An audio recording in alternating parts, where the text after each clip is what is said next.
ओम श्री गणेशाय नमः। दोस्तों आज मैं आपको बताने वाला हूँ कंप्लीट घर का वास्तु सोल्यूशन, जिसमें मैं आपको वास्तु की एक एक जानकारी दूंगा।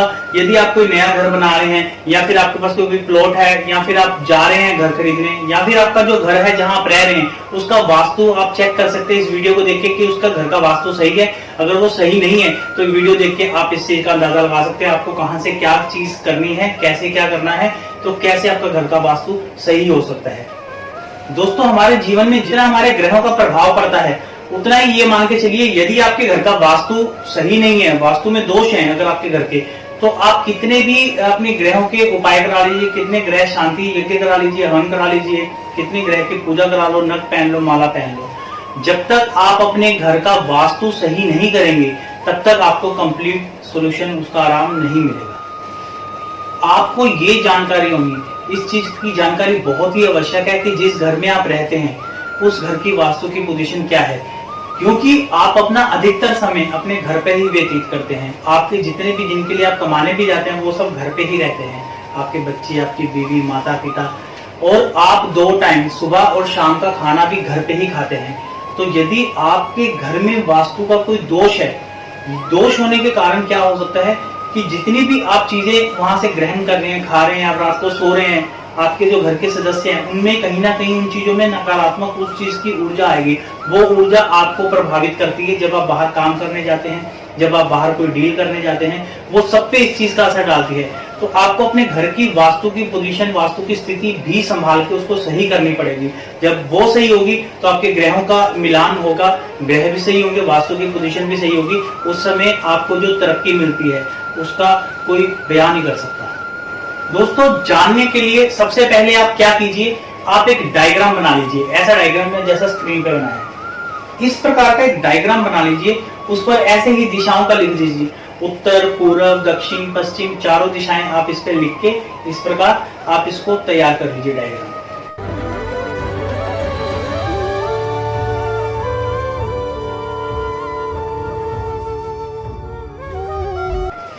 आपको इसके साथ एक कंपास की जरूरत पड़ेगी, ये होता है कंपास। इस तरह के कंपास की जरूरत पड़ेगी, वो बीचों बीच, डायग्राम के बीचों बीच रख दीजिए। दोस्तों ये जो लाल सुई होती है कंपास की, लाल सुई हमेशा नॉर्थ की तरफ इशारा करती है। आप जब भी अपने घर में ये कंपास रखेंगे बीच में सेंटर में, तो जहां लाल सुई जाती है वो नॉर्थ दिशा होती है, उससे बाकी दिशाओं का पता चल जाएगा। नॉर्थ से ऑपोजिट दक्षिण होती है और इधर आपके पूर्व होती है और ये पश्चिम होती है राइट साइड। तो आपको दिशाओं का पता चल जाएगा कि कौन सी दिशा आपके घर में कहाँ है।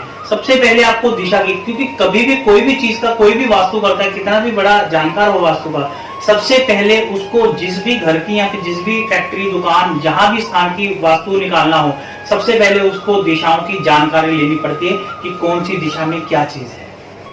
तो इस तरह कंपास रख के आप दिशाओं का अंदाजा लगा सकते हैं कि कौन सी दिशा कहाँ है आपके घर की। और यदि आपके पास कंपास ना हो तो आजकल मोबाइल में इसकी एप्लीकेशन मिल जाती है, कंपास की एप्लीकेशन डाउनलोड करके आप मोबाइल सेंटर में रखेंगे तो वहां से आपको पता चल जाएगा कि कौन सी दिशा कहाँ है। एक बार दिशाओं का अगर आपने लिख लिया तो कंपास वहां से हटा दीजिए। अब आपका जो mid of the centre of the house है, बिल्कुल जो बीचों बीच की जगह है, उसको केंद्र कहेंगे उस घर का। उस केंद्र में दोस्तों सबसे बढ़िया रहता है बैठक। आने जाने वाले लोगों के लिए जो बैठक बनती है, जिसको हम ड्राइंग रूम बोलते हैं आज की भाषा में, ड्राइंग रूम आपका वहां बैठक के रूप में सबसे बेस्ट जगह होती है। वो जो होता है केंद्र का स्थान, वहां बैठक बना सकते हैं आने जाने वालों के हिसाब से, जो कि आपके लिए बड़ी सही साबित होती है वास्तु के हिसाब से। दोस्तों ये जो कोण है, जो आपको ये मैंने हाईलाइट कर दिया, ये कोण आपका दक्षिण पश्चिम कोण होता है। इसे हम दैत्य कोण या राक्षस कोण भी कहते हैं, नेतृत्व कोण भी कहते हैं इसको। दोस्तों इस कोण में आपको किसी भी प्रकार का कोई भी गड्ढा, बोरिंग कुछ नहीं करना।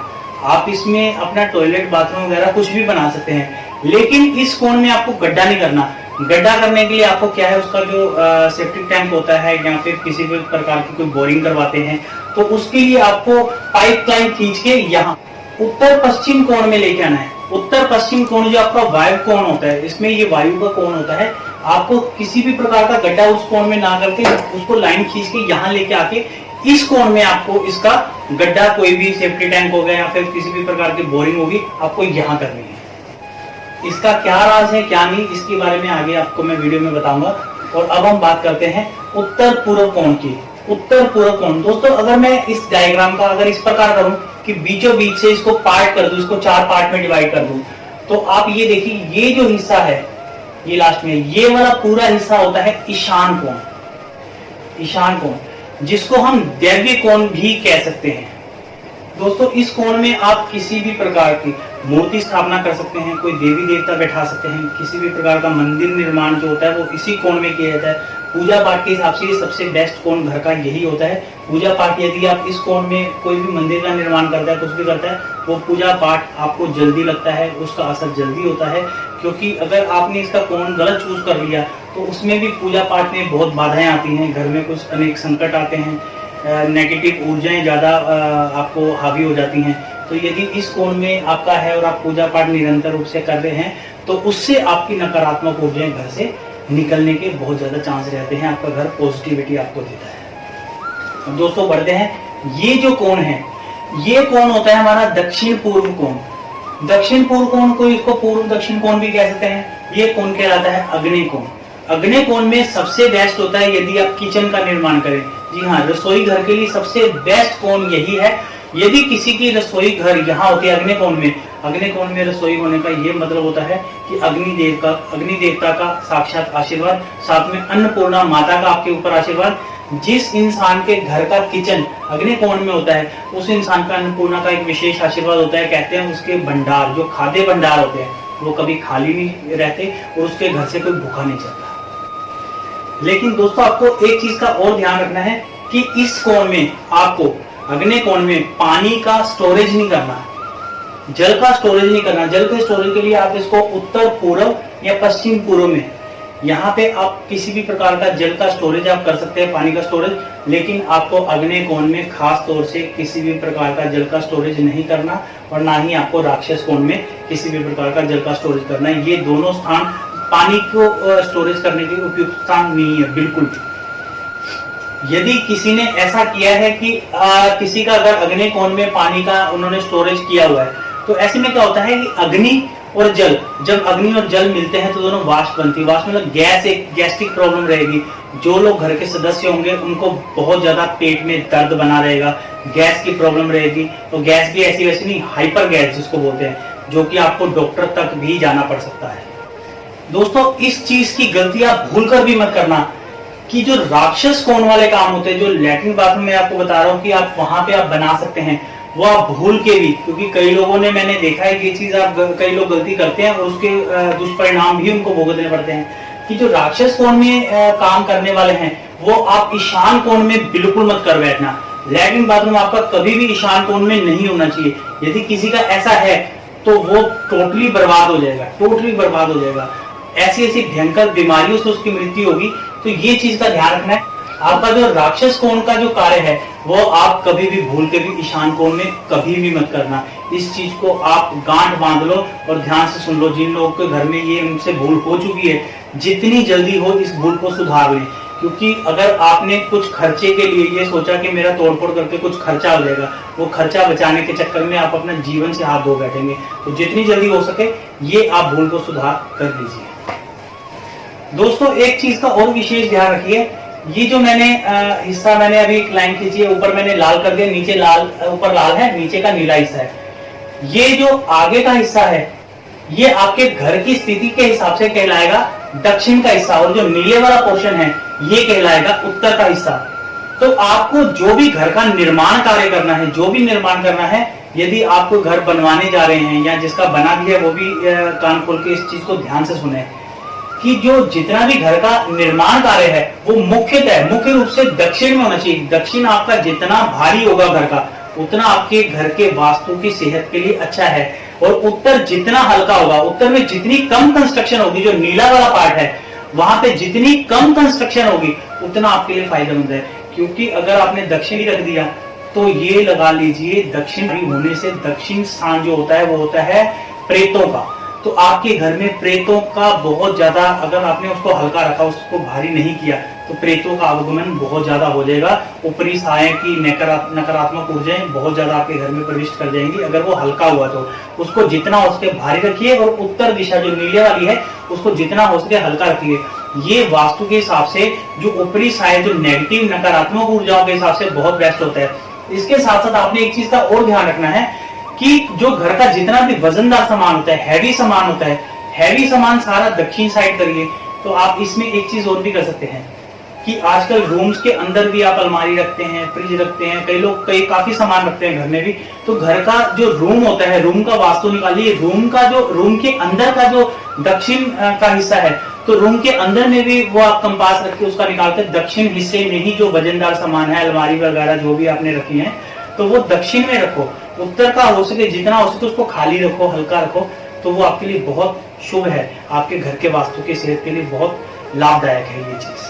आप लगभग एक चीज मान के चलिए कि जो लाल हिस्सा है आपके मकान का, जो दक्षिणी भाग है, आपके घर का 70 से 75% लाल हिस्से में वजन होना चाहिए और बाकी 20-25% आपका नीले हिस्से में यानी कि उत्तर की दिशा में वजन होना चाहिए। और एक चीज और, आपको जो ढलान रखनी है अपने घर की, जब भी आप अपने घर की कोई भी ढलान रखते हैं, आप उस चीज के लिए निसंकोच होकर एक चीज कर सकते हैं। रूम्स में भी वो कर सकते हैं, बाथरूम में भी कर सकते हैं, आप जहां पे भी आपके घर का जो भी निर्माण है, पर्टिकुलरली एरिया के अंदर कंपास रख के भी वो चीज कर सकते हैं कि आपके घर का जो पानी जाए वो दक्षिण से उत्तर की तरफ जाना चाहिए। जो पानी के जो ढलान होते हैं, ढलान उत्तर की तरफ होनी चाहिए। दक्षिण आपका ऊंचा स्थान होना चाहिए और नीचे होना चाहिए उत्तर। क्योंकि जो पानी जितना भी, अगर आप पानी गिरा के देखिए, जल लोटा लेके उसमें पानी गिरा के देखिए, पानी जो बहना चाहिए वो उत्तर की तरफ बहना चाहिए। तो आप ये कंपास रख के वो कर सकते हैं कि आपके घर का पानी कहाँ बह रहा है। यदि वो दक्षिण की तरफ बह रहा है तो ये आपकी सेहत के लिए हानिकारक है बहुत ज्यादा। इसको जितनी जल्दी हो सके तत्काल भाव से इसको सही कीजिए। अगर हम वास्तु की बारीकियों में जाएं तो बहुत ज्यादा बारीकियां हैं। मोटा मोटी जो आपको मुख्य बातों का ध्यान रखना है, आपको ये ध्यान रखना है कि ये आपका अग्नि कोण है, यहाँ पे आपका किचन होना चाहिए, ये आपका वायु कोण है, यहाँ पे आपका जो गड्ढे जितने भी आप घर के कर सकते हैं, बोरिंग वगैरह जो भी आप करते हैं, सेफ्टी टैंक वगैरह जो भी, वो इस साइड होने चाहिए। ये आपका ईशान कोण है। ईशान कोण में आप मंदिर का निर्माण कर सकते हैं, किसी भी प्रकार की धार्मिक अनुष्ठान जितने भी होते हैं, कोई मूर्ति स्थापना करनी है, तो ये कोण आपका बहुत अच्छा है। और ये जो हिस्सा है दोस्तों, ये है राक्षस कोण की तरफ, लैट्रिन बाथरूम वगैरह कुछ भी निर्माण कार्य कर सकते हैं। और एक चीज मैंने बहुत देखी है, आपने भी शायद इस चीज को नोट किया होगा कि काफी लोग एक गलती बहुत बड़ी करके बैठते हैं। वो गलती क्या है कि लोग क्या करते हैं, जब घर का निर्माण करते हैं, जो सीढ़ियां होती हैं, सीढ़ियों के नीचे वो लोग वो जगह वेस्ट ना जाए उसके लिए वो क्या करते हैं, उधर छोटा सा टॉयलेट बनवा देते हैं, बाथरूम बनवा देते हैं, लैट्रिन बाथरूम कुछ भी बनवा देते हैं। बहुत बड़ी गलती कर रहे हैं आप लोग। ये कतई गलती मत कीजिए। आपको पेट संबंधित ऐसे रोग हो जाएंगे कि जो आपके लिए मैं बता नहीं सकता कि कितने हानिकारक है, क्योंकि मैं आपको डराने के लिए वीडियो नहीं बताता, सिर्फ आपको सचेत करने के लिए बनाता हूँ। दोस्तों, मैं वीडियो बना के अपना फर्ज अदा कर रहा हूँ। आपका फर्ज ये है कि आप किसी जरूरतमंद को, क्योंकि जरूरतमंद सभी हैं, सभी के घर की वास्तु की स्थिति वो सही कर पाए, तो आप जितना बन पाए इस वीडियो को शेयर कीजिए। मेरे को अपने लिए नहीं मैं कह रहा, ये उनके लिए कह रहा हूँ। यदि आपकी शेयर से किसी का भला हो सकता है तो शायद इसमें कोई बुराई नहीं है, आपको ये करना चाहिए। यदि आप ये सोच रहे हैं कि मेरे को करने से मुझे कोई फायदा मिल जाएगा, मुझे कोई लाभ मिल जाएगा, जो कि आप चाहते हैं कि ना मिले, तो आप रहने दीजिए, मत कीजिए। दोस्तों, ये जो पोजीशन है, ये जो मैंने मार्क कर रखे हैं नीले नीले, यहाँ पे जैसे कहीं पे भी आप रूम का कोई भी रूम बना सकते हैं अपने घर के। जैसे मान लो आपने यहाँ पे रूम्स बनाए, वैसे रूम्स बनाने के लिए सबसे बेटर पोजीशन है। आजकल एक नया फैशन चला है कि रूम के साथ, जिस रूम में लोग रहते हैं, सोते हैं, उस रूम के साथ अटैच टॉयलेट का एक फैशन नया चल गया है। तो आपको उस टॉयलेट की पोजीशन भी देखनी है कि टॉयलेट भी अगर आपने बनाना है तो आपको पर्टिकुलरली आपके अपने रूम का वास्तु भी निकालना होगा कंपास रख के बीच में। तो उसका जो राक्षस कोण होगा वहीं पे ही आप उसका निर्माण करेंगे। और वही फिर से बात कि सेप्टिक टैंक फिर वही नहीं होना चाहिए, उसका सेप्टिक टैंक आपको खींच के वही लेके जाना, जैसा कि मैंने अभी आपको वीडियो में बताया था। और मैंने आपको बताया था कि आपको ये पोर्शन खाली रखना है, उत्तर पोर्शन और दक्षिण पोर्शन में जितना ज्यादा से ज्यादा निर्माण कार्य करवाना है। अब मैं बताता हूँ कि यदि किसी का प्लॉट है, घर है, तो उसका मुख्य गेट कहाँ होना चाहिए।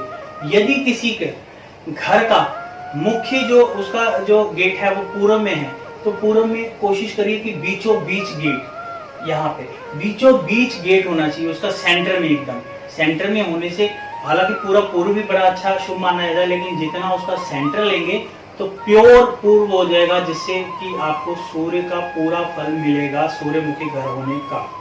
और यदि आपके घर का मुख्य द्वार पश्चिम में है, पश्चिम में, तो पश्चिम में भी आप सेम वैसे ही सेंटर में ही उसका जो निर्माण गेट का करें, सेंटर में करें, ना कि साइड में किसी। अगर सेंटर में होगा तो बड़ा ही शुभ है। यदि सेंटर ना हो तो आप इसको उत्तर पश्चिम कर सकते हैं, लेकिन उत्तर दक्षिण ना करें। उत्तर पश्चिम कर सकते हैं, लेकिन सेंटर हो तो उससे और विशेष लाभ मिलेगा। अब मैं आपको बताता हूं दक्षिण मुखी घर। दक्षिण मुखी वो घर है जिसका, दक्षिण मुखी घर का नाम सुनते ही अक्सर वास्तु दोष का सबसे बड़ा इफेक्ट ही वहीं से आता है, दक्षिण मुखी घर से। यदि किसी का दक्षिण मुखी घर है तो आप इस चीज का विशेष ध्यान रखिए कि आप अपने गेट को पूर्व की तरफ ले जाइए, जितना हो सके उसको पूर्व की तरफ ले जाइए। यदि आपका गेट दक्षिण से पूर्व की ओर जाता है तो दक्षिण के जो नेगेटिव प्रभाव होते हैं, नकारात्मक ऊर्जाएं होती हैं, पूर्व के साथ उसका मिलने से उसका प्रभाव बहुत ही कम हो जाता है, बहुत ही कम हो जाता है। तो इसलिए इसको जितना हो सके उतना कॉर्नर पूर्व की तरफ आप इसको ले जाइए, ये आपके घर की वास्तु के लिए बड़ा शुभ होगा। और इसी प्रकार उत्तर में जिसका घर है तो वो भी इसको इसी प्रकार जितना हो सके पूर्व की ओर ले जाए। उत्तर वाले भी पूर्व की ओर ले जाएंगे तो उनके लिए ये बड़ा लाभदायक है। जिन लोगों ने घर ले लिए हैं, जिन लोगों ने प्लॉट ले लिए हैं, जो लोग ऑलरेडी रह रहे हैं कहीं अपने मकान में, जिन लोगों ने लिया नहीं, ये उनके लिए तो शायद इतना उपयुक्त ना हो, लेकिन जो लोग लेना चाहते हैं, जो लेने जा रहे हैं, उनके लिए मैं एक बड़ी अच्छी टिप दे रहा हूँ कि वास्तु में आप कौन से मुख का घर लें तो आपके लिए शुभ होता है। उसके लिए मैं आपको बता दूं, वास्तु में दोस्तों न्यूज की जो फुल फॉर्म होती है नॉर्थ, ईस्ट, वेस्ट, साउथ। तो क्रमशः ऐसे ही घरों की पोजीशन भी यही शुभ मानी जाती है। सबसे पहले न्यूज का एन लीजिए, यदि किसी का नॉर्थ का घर है, सबसे शुभ नॉर्थ पोजीशन मानी जाती है घर के हिसाब से। दूसरे नंबर पर ईस्ट यानी कि पूर्व, दूसरे नंबर पे न्यूज का ई आता है, उसका पूर्व। तीसरे नंबर पे डब्ल्यू वेस्ट यानी कि पश्चिम, और सबसे लास्ट है जो कि कोई लेना नहीं चाहता लेकिन मजबूरी में ले लेता है, या फिर कुछ लोग जो इन चीजों को मानते नहीं है, लेकिन जब उनके साथ कुछ होता है वो सबसे पहले भागते लाइन में, सबसे आगे वही मिलेंगे। तो दक्षिण का घर कोशिश करिए ना लीजिए। यदि दक्षिण मुखी घर लेते भी हैं तो उसका वास्तु रेमेडीज वगैरह जरूर करवाइए। दोस्तों घर आपका किसी भी पोजीशन में क्यों ना हो, आजकल जो फ्लैट बन रहे हैं, खास तौर से फ्लैट वालों को मैं बताऊंगा कि जो कबूतर खाने छोटे छोटे बना के बेच रहे हैं, खास तौर से जो प्राइवेट बिल्डर हैं, वो ऐसे कबूतर खाने छोटे छोटे फ्लैट बना के बेच रहे हैं, वो उसमें वेंटिलेशन बिल्कुल भी नहीं दे रहे। चाहे फिर आपका नॉर्थ दिशा का घर हो, चाहे पूर्व दिशा का घर हो, चाहे पश्चिम दिशा का घर हो, चाहे दक्षिण दिशा का घर हो, आपको कोई भी फलित नहीं होगा। क्योंकि जिस घर में सूर्य देव नहीं आते उस घर में बहुत से वास्तु दोष अपने आप जन्म ले लेते हैं। जिस घर, बेशक किसी का घर दक्षिण मुखी क्यों ना हो, लेकिन अगर उसमें सूर्य देवता आ रहे हैं तो बहुत से वास्तु दोष अपने आप कट जाते हैं, अपने आप खत्म हो जाते हैं। सूर्य का आपके घर में, सूर्य की किरणों का आना बहुत ज्यादा जरूरी है। तो आप कभी भी ऐसा घर ना लें जिसमें अंधेरा रहता हो, जिसमें नेचुरल लाइट ना आती हो। आपको दिन में भी सीढ़ियों में इधर उधर बल्ब लाइट जलानी पड़े, दिन में भी आपको लाइट ना जलानी पड़े, ऐसा घर आप ढूंढिए जिसमें आपको वास्तु दोष को लेके बहुत कम नुकसान हो। और जिन लोगों का दक्षिण मुखी घर है वो क्या कर सकते हैं, वो अपने घर के अंदर और बाहर गणेश जी की मूर्ति लगा सकते हैं, या स्टिकर या फोटो किसी भी तरह की कोई तस्वीर लगा सकते हैं। और जब गेट खुले तो सामने भी एक गणेश जी की मूर्ति, घर में घुसते ही फ्रंट पे गणेश जी की मूर्ति उनको होनी दिखनी चाहिए। और एक चीज आप कर सकते हैं, जिनका दक्षिण मुखी घर है मैं उन्हीं के लिए बता रहा हूँ, क्योंकि दक्षिण मुखी घर के ही सबसे ज्यादा वास्तु दोष पाए जाते हैं। जिनका दक्षिण मुखी घर है, अगर आप घर के अंदर आते हैं तो सामने हो सके तो एक मिरर, शीशा लगा लीजिए। शीशा लगाने से क्या होता है, ऑपोजिट डायरेक्शन बन जाती है। यदि आपका घर के अंदर कोई आता है, वो आता है दक्षिण से, क्योंकि उसको शीशे में जब दिखेगा तो उसकी दिशा वो नॉर्थ बन जाएगी। तो उसके क्या होता है, दिशा एक दूसरे से टकरा के उसका जो दुष्परिणाम होता है, जो दुष्फल होता है, वो कहीं ना कहीं कम हो जाता है, क्योंकि वो कहीं ना कहीं आपकी नॉर्थ दिशा ही बन जाती है और दक्षिण भी रहती है, यानी कि दक्षिण और उत्तर दिशा, नॉर्थ और साउथ। तो आप घर के घुसते ही सामने मिरर भी लगा सकते हैं। आप एक काम और कर सकते हैं, जिनके घर में वास्तु को लेके ज्यादा दिक्कत रहती है, बेल आजकल ओरिजिनल तो बहुत कम लोगों के घर है, आप प्लास्टिक की डुप्लीकेट कोई बेल लेके हरे रंग की, तो उसको अपने घर की किनारी पे ऊपर ऊपर सब जगह किनारों पे आप उस बेल को लगा सकते हैं। तो उसको साफ सफाई करते रहिए, हफ्ते में एक दिन उसको अच्छे से कपड़ा मार के पोंछ दीजिए, प्लास्टिक की होगी उसका कुछ जाएगा नहीं। तो आप ये भी आप काम में कर सकते हैं। और जिन घरों में तुलसी का पौधा होता है, तुलसी का पौधा होने से, यदि आपके घर में तुलसी का पौधा है और आप कितने भी पोल्यूशन कैसे भी जगह में रह रहे हैं जो बहुत ज्यादा पोल्यूटेड है, यदि आपके घर में तुलसी का वृक्ष या तुलसी का पौधा है तो आपके घर की एक पर्टिकुलरली ऑक्सीजन के लिए वो पर्याप्त है, और दूसरा आपके घर के कितने वास्तु दोष को काटने के लिए वो सक्षम है। तुलसी का पौधा वास्तु दोष जिनके घर में होता है उनके घर में होना, या फिर जिसके घर में नहीं भी है कोई वास्तु दोष, अगर वो भी रख ले उसके घर में भी बहुत सारी पॉजिटिव एनर्जी आती है। तो तुलसी का पौधा रखना भी बहुत एक शुभ माना गया है वास्तु दोष के लिए। और वास्तु दोष जिनके घर में होता है या फिर नहीं भी होता, यदि वे पूजा पाठ नित्य रूप से करते रहे, सुबह और शाम पूजा पाठ, घंटी बजाएं, जो भी आप जैसे भी पूजा पाठ कर सकते हैं, अगर शंखनाद कर सकें, शंख बहुत कम लोग बजा पाते हैं, तो यह आपके लिए बहुत अच्छा है, क्योंकि शंख और घंटियों की ध्वनि से जब पूजा पाठ होता है, जितनी भी नकारात्मक ऊर्जा होती है वो तुरंत छोड़ के उस स्थान को भागती है, क्योंकि विचलित हो जाती है उस समय। तो दोस्तों मुझे लग रहा है कि मैंने जो बताया आपको वास्तु से रिलेटेड आपको बहुत अच्छे से समझ आया। आप भी इस चीज का ध्यान रखिए, जब भी आप घर लें तो इन चीजों का मुख्य रूप से ध्यान रखिए कि आपको क्या क्या कैसे कैसे वास्तु के हिसाब से सेटल करना है। तो इसी के साथ आप मुझे दीजिए इजाजत।